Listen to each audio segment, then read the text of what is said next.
ஓம் சாந்தி. 28/2/2025 காலை முரளி.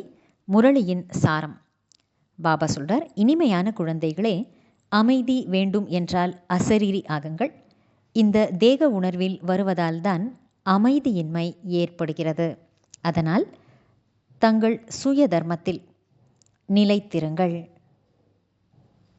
கேள்வி: சரியான நினைவு என்பது எது?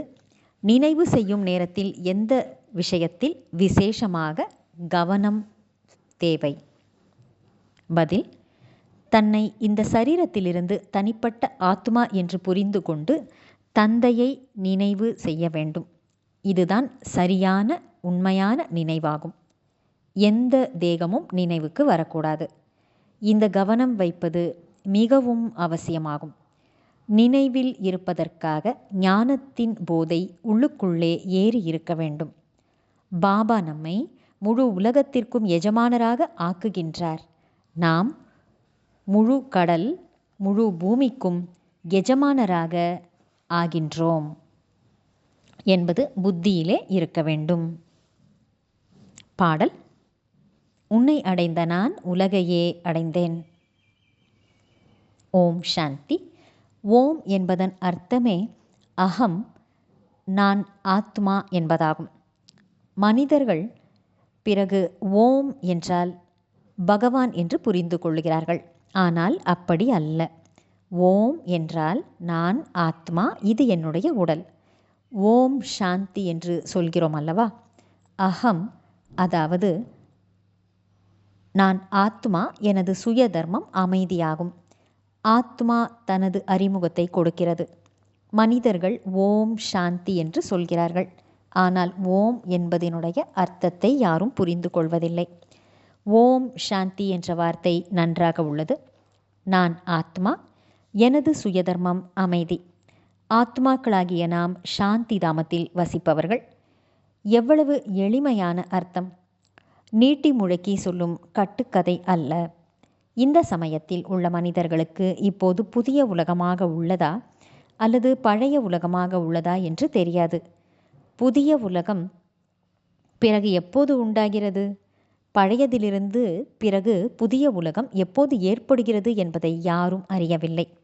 உலகம் எப்போது புதியதாக இருக்கும், மேலும் பழையதாக எப்படி ஆகிறது என்று யாரிடம் வேண்டுமானாலும் நீங்கள் கேட்டு பார்க்கலாம்.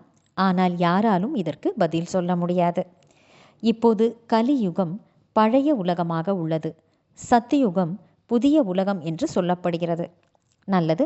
புதிய உலகம் பிறகு பழைய உலகமாக ஆவதற்கு எவ்வளவு ஆண்டுகள் பிடிக்கும்? இதுவும் யாருக்கும் தெரியாது. மனிதர்களாக இருந்தும் இதை அறியவில்லை என்றால் விலங்குகளை விடவும் மோசமானவர்கள் என்று, அதாவது கீழானவர்கள் என்று சொல்லப்படுகிறது. விலங்குகளுக்கு தம்மை பற்றி எதுவும் தெரியாது. மனிதர்கள் நாங்கள் பதீதமானவர்கள், தூய்மையற்றவர்கள், ஹே பதீத பாவனரே வாருங்கள் என்று அழைக்கிறார்கள். ஆனால் அவரை பற்றி கொஞ்சமும் தெரியாது. பாவனம் என்ற வார்த்தை எவ்வளவு நன்றாக உள்ளது! பாவனமான உலகம், ஸ்வர்க்கம் புதிய உலகமாகத்தான் இருக்கும். தேவதைகளின் சித்திரங்களும் உள்ளன. ஆனால் இந்த லக்ஷ்மி நாராயணர் புதிய உலகத்தின் எஜமானர்கள் என்பது யாருக்கும் புரிவதில்லை. இந்த அனைத்து விஷயங்களும் எல்லைக்கு அப்பாற்பட்ட தந்தை வந்து குழந்தைகளுக்கு புரிய வைக்கின்றார். ஸ்வர்க்கத்தை புதிய உலகம் என்று சொல்லப்படுகிறது. தேவதைகள் ஸ்வர்க்கவாசிகள் எனப்படுகின்றனர். இப்போதோ பழைய உலகம் நரகமாக உள்ளது. இங்கே மனிதர்கள் நரகவாசிகளாக இருக்கின்றனர். யாராவது இறந்தாலும் சொர்க்கவாசி ஆகிவிட்டார் என்று சொல்கின்றனர். அப்படியானால் இங்கே இவ்வளவு காலமாக நரகவாசியாக இருந்திருக்கிறார் அல்லவா? கணக்கு போட்டு சொல்லியும் விடுகிறார்கள். இது நரகம் என்பது மிக சரியான வார்த்தையே ஆகும். ஆனால் நீங்கள் நரகவாசிகள் என்று கூறினால் அவர்கள் கோபித்துக் கொள்வார்கள். பார்ப்பதற்கு மனிதர்களாக இருக்கின்றனர். மனிதர்களின் முகம்தான் இருக்கிறது. ஆனால் லட்சணங்கள் குரங்கு போல் இருக்கிறது என்று தந்தை புரிய வைக்கின்றார். இதுவும் கூட பாடப்பட்டுள்ளதல்லவா? தாங்களே கோயில்களில் சென்று தேவதைகளின் முன்பாக பாடுகின்றனர். நீங்கள் அனைத்து குணங்களும் நிரம்பியவர்கள் என்று தன்னை குறித்து என்ன சொல்வார்கள்? நாங்கள் பாவிகள், கீழானவர்கள் என்று. ஆனால் நீங்கள் விகாரி என்று நேரடியாக சொன்னீர்கள் என்றால் கோபித்து கொள்ளுவார்கள். அதனால் தந்தை குழந்தைகளிடம் மட்டுமே பேசுகின்றார், புரிய வைக்கின்றார், வெளி ஆட்களிடம் பேசுவதில்லை. நல்லது. தாரணைக்கான முக்கியமான சாரம். 1.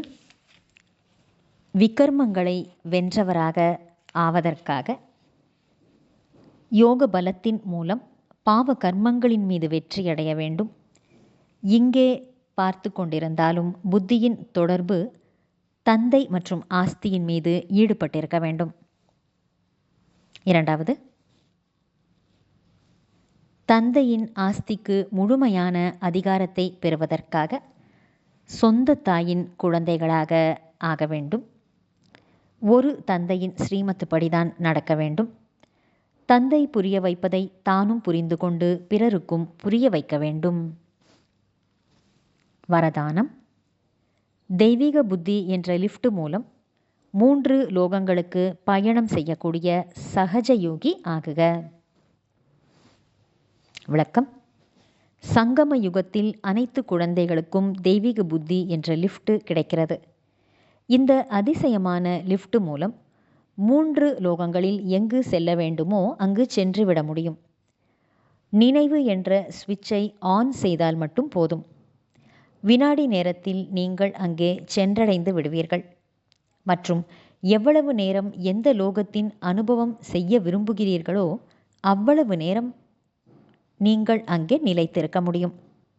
இந்த லிஃப்டை பயன்படுத்துவதற்கு அமிர்த வேளையில் கவனமாக இருந்து நினைவு என்ற சுவிட்சை சரியான முறையில் செட் பண்ணி கொள்ளுங்கள்.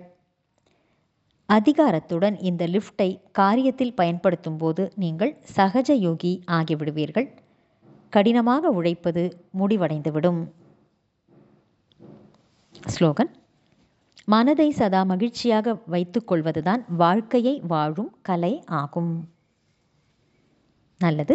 இனிமையிலும் இனிமையான வெகு காலம் கழித்து காணாமல் போய் மீண்டும் தேடி கண்டெடுக்கப்பட்டுள்ள செல்லமான குழந்தைகளுக்கு தாயும் தந்தையுமான பாப்தாதாவின் அன்பான நினைவுகள் மற்றும் காலை வணக்கம்.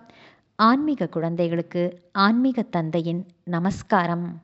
ஆன்மீக தந்தைக்கு ஆன்மீக குழந்தைகளின் நமஸ்காரம். இன்றைய அவ்யக்த சமிக்ஞை. ஏகாந்தவாசி என்பதற்கு 2 பொருள் இருக்கிறது.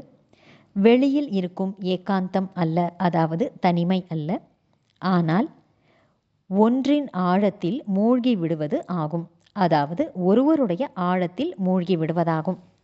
வெளியில் மட்டும் ஏகாந்தமாக இருந்தால் சலித்து போய்விடும். நாள் எப்படி கடந்து போகும் என்று தெரியவில்லையே என்று கூறுவீர்கள். ஆனால் ஒரு தந்தையின் ஆழத்தில் நீங்கள் மூழ்கிச் சென்று விடுங்கள். கடலின் ஆழத்தில் சென்றால் அதிகமான பொக்கிஷங்கள் கிடைக்கும். அதே போல ஒரு பாபாவின் நினைவின் ஆழத்தில் சென்று விடுங்கள்.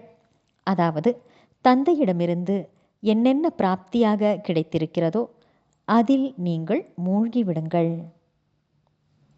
நல்லது. ஓம் சாந்தி.